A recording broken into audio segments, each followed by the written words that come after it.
آمادگی به جنگ و تنش‌های دریایی با توقیف کشتی‌ها و محاصره دریایی به اوج رسیده. ترامپ از پیشنهاد ارائه شده ایران به پاکستان برای ادامه مذاکرات ناخشنود است و CNN از روند خوب مذاکرات پشت پرده خبر داده است. نخست وزیر آلمان آمریکا را تحقیر شده در جنگ از سوی ایران می‌داند.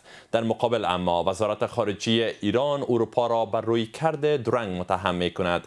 مسکو حمایت‌هایش از ایران را شدت بخشیده و پوتین جمهوری اسلامی را با اقتدار خواند و بر ادامه همکاری‌های خود تاکید کرد. گوترش اختلال در کشتیرانی در تنگه هرمز را سبب بحران غذایی در جهان دانست.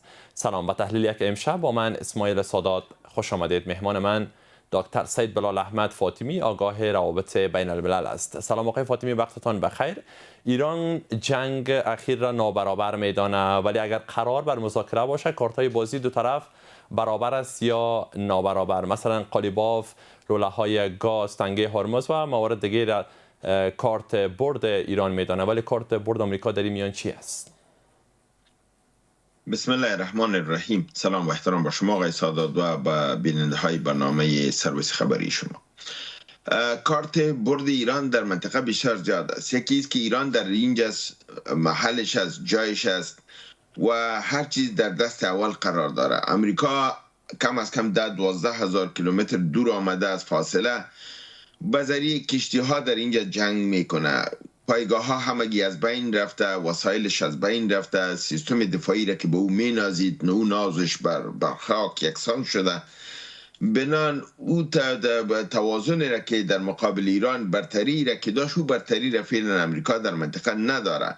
وقتی که نیاز به اسلحه و اینا می داشته باشه باید به هفته ها انتظار بکشه تا کشتی برسه. ایران به او هفته ها انتظار نداره.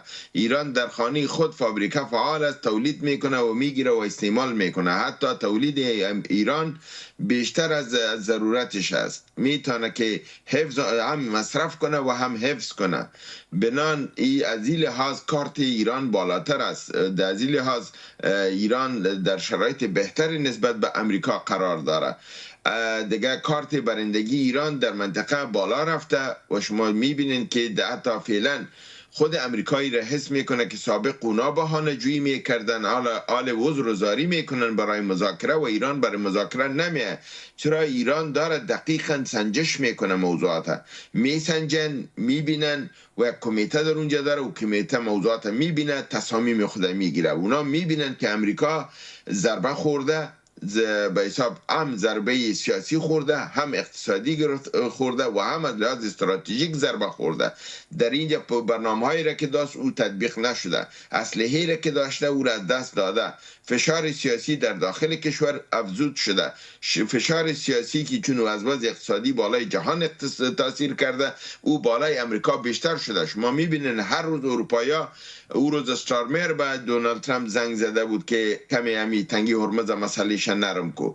باز به شما دیدین که فردریش زنگ زد، چانسلر جرمنی، و اونا گفتن که مکرون زنگ زد برش. برای این فشارها بالای امریکا هست. اگر میخوای که ما دوست باشیم و بمانیم، تو باید شرایط نرمتر کنی، چرا که شرایط بالای ما تاثیر انداخته و ما را خراب کرده. اگرچه به ظاهر امریکا خود دوست اروپا میدانه، اما در باطن امریکا اروپای ضعیف هم میخواه، چرا که اروپای ضعیف در چنگال امریکا مفته و امریکا دارد برای تمام دنیا برنامه ریزی میکنه که او چون قدرت جهانی است و میخواد که کلگی در زیر سیطرهش باشه، فرمان ببرن و سر بالا نکنن. اگه بگه که استراحت کنن، بگن بخیزن، بگه بخورن، اگه بگه که نخوره. یعنی او رقم یک دونالد ترامپ یک فرمان روایی مطلق العنان، یک پادشاهی میخواد که فعلا دنیا برای از او حاضر نیست. از همین بابت است که در رفتار اروپا دوگانگی معلوم میشه. در ظاهر اروپا داره با ایران روابط خوب نشان میده. در ظاهر اروپا داره میخواد که تنگی هرمز، این ضرورت اروپا است که دوگانگی میکنه. از خاطر که در حقیقت خب ما میفهمیم که اینا بله صدای نکاس شروع کرد. بفرمایید. بله اینا میفهمن که امریکا و اروپا یکی هستن. چرا که اینا ضعف ایران میخواین، ایران قوی نه اروپا میخواین نه امریکا. اما اروپا دستش زیر سنگ است، چرا اروپا نیاز داره به انرژی، نیاز داره به پترول. وقتی که انرژی نمیرسه، پترول با اوکراین جنگ کردن، در راه انرژی خود از طرف روسیه قطع کردن. بیشترین انرژی اروپا را، پترولش و گیسش روسیه تمویل میکرد. خودشان با پای خود تیشه زدن و خود سر خود اورا را بند کردن. ماند تنگی هرمز امریکا آمد، اونجا چی شد؟ ایران مقابله کرد، تنگی هرمز بند شد، راه دیگه بالای اروپا بند شد. و هر جنگی را که امریکا شروع میکنه قیمت ازور اروپا پرداخت میکنه. اروپا برای امریکا میگه که توی کار بکنی باید ضرورتای ما را پوره کنی و امریکا داره پترول که به اروپا بده، بیشتر از او داره که از آسیا میبرد. مگم امریکا قصدن نمیته برشان، میخواه که اروپا هرچی که میگیره باید به عذر و زاری بگیره و به طوری بگیره مثل که آدم خیرات میخواه. در اون صورت باید دست دراز داشته باشه. از امی بابت است که اروپا بازی دوگانه داره، میبینه که امریکا او رو تحقیر میکنه، میخواه که نه خیر بیا که با ایران روابط درست داشته باشیم، با وجودی که ایران اروپایی هم نمیخوان که قوی باشه. امی اروپا بود، جرمنی، فرانسه، انگلستان بود که امی جنگ در دادن. امی سه کشور بود که در برجام از بین بردن. امی سه کشور بود که قضیه ایران به شورای امنیت بردن. اگه اینا امی شیطانی را نمی کردن، امی بازی دوگانی سیاسی نه، امروز خود اروپا در امی منجلاب نمی بود.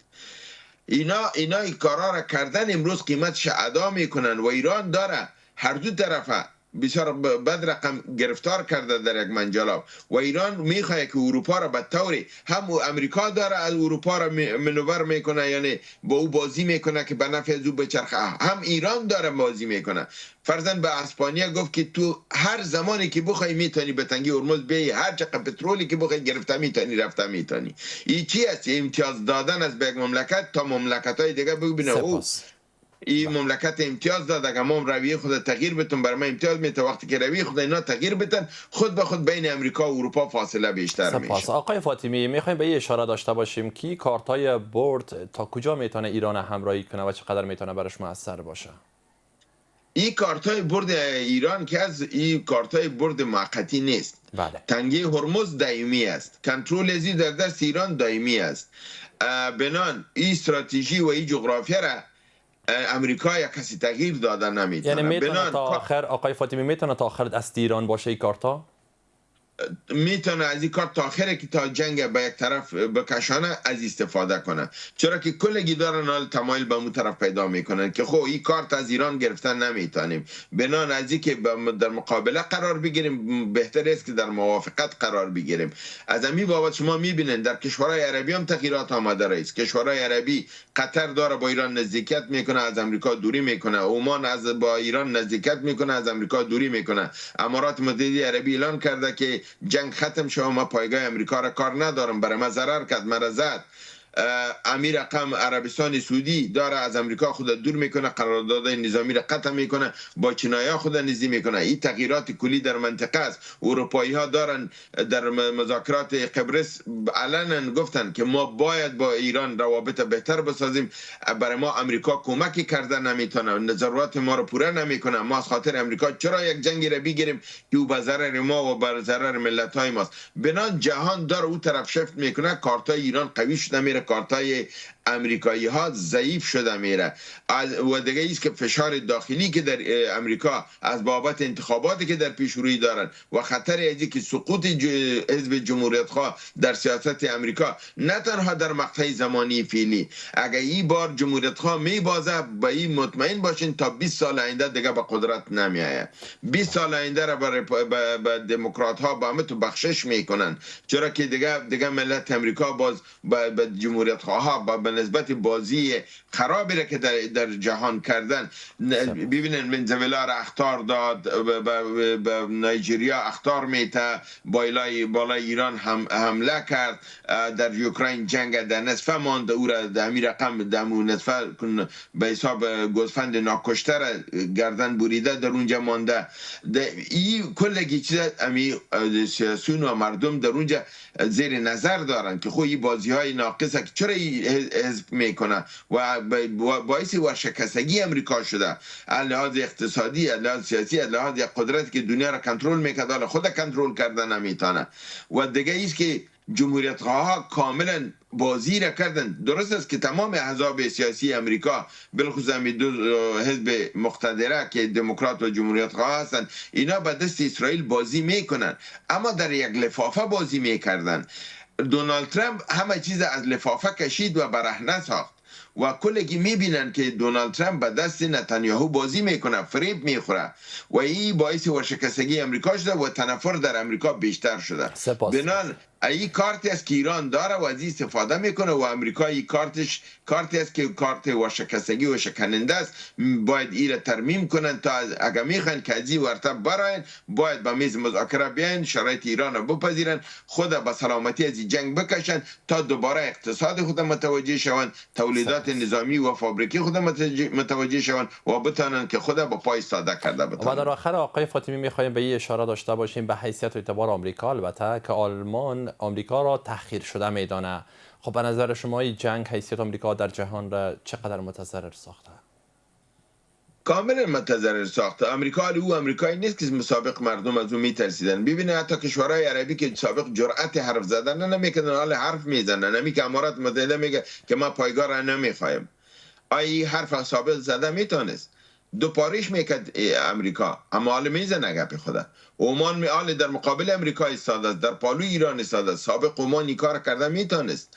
سابق روسیه کشتی‌های روسیه میتونست که بیای کشتی‌های ایران اسکورت کنه. امروز کشتی‌های روسیه میای کشتی‌های ایران اسکورت میکنه، میکشه. امریکا برش لق سیل داره. چینایی ها دارن در تایوان محاصره کردن، هر روز بخوای بالای تایوان در آمده میتونن. 2 ماه قبل همی کار چین کرده میتونست؟ نمیتونست. بنان حیثیت امریکا ضربه دیده. و کسایی که می آمدن بر ما و شما اخطارا میدادن در چینل های مختلف که ایران در میان نمیمانه و ایران زده میشه و ایران از بین میره و امریکا قدرت مطلقه است، آل خودشان دارن در شو خویشان نمیبرد، ترسشان بیخویشان ساخته. چرا که اینا راپورای موساد به نام تحلیل به ما پیش میکردن، در حال تحلیل به اساس اسناد میباشه و به شرایط و ضوابط وقت زمانی که ما شما بحث میکنیم میباشه، نه به اساس خبری که او را شما باعث تحلیل. خبر و تحلیل زمین تا آسمان فرق داره. خبر بنیادش است، تاریخ بنیادش است، اما تحلیل چیزی است که برداشت شما از خبر است و برای ما و شما خبر من حیث تحلیل پیش کردن و کسی که میدانه صورت درک کرد که این نفر برای یکی کار میکنه و امروز اونمو چیزا همه ورشکسته شده. امریکا پلاناش ورشکسته شده، اسرائیل ورشکسته شده، چیزایی که تبلیغ میکردن اون از بین رفته. ایران دست بالا گرفته، کارتای ایران که از قوی است و ایران داره قدم به قدم قدمای مثبت میبرداره به طرف کامیابی و پیروزی. دکتر سید بلال احمد فاطمی، آگاه روابط بین الملل، از حضورتان در تحلیل یک امشب سپاسگزاریم. جهان سپاس که دعوت کردین. و میرسیم به پایان تحلیل یک امشب. وقت بر شما خوش. خدا نگهدار.